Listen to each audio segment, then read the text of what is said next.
The Reverend Martin Luther King preaches a doctrine of nonviolent insistence upon the rights of the American Negro.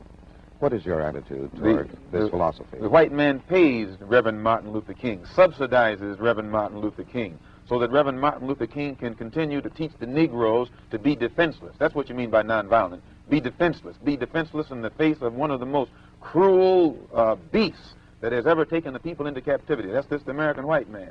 And they have proved it throughout the country by the police dogs and the police clubs. 100 years ago, they used to put on a white sheet and use a bloodhound against Negroes. Today, they have taken off the white sheet and put on police uniforms. They've traded in the bloodhounds for police dogs, and they're still doing the same thing. And just as Uncle Tom, back during slavery, used to keep the Negroes from resisting the bloodhound or resisting the Ku Klux Klan by teaching them to love their enemy or pray for those who use them despitefully. Today, Martin Luther King is just a 20th century or modern Uncle Tom or a religious Uncle Tom who is doing the same thing today to keep Negroes defenseless in the face of attack that Uncle Tom did on the plantation to keep those Negroes defenseless in the face of the attacks of the Klan in that day.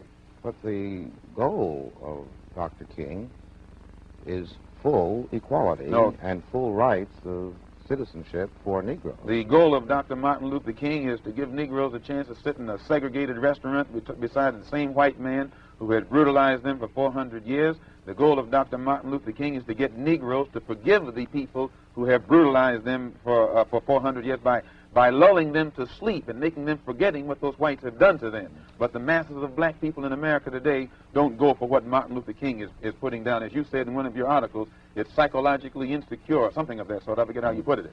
But you didn't endorse what Martin Luther King was doing yourself. I do not reject his goals of full integration and full equality rights for American citizens. Do you reject these goals? If you don't think that he's walking on the right road, I'm quite sure you don't agree that he'll get to the right place.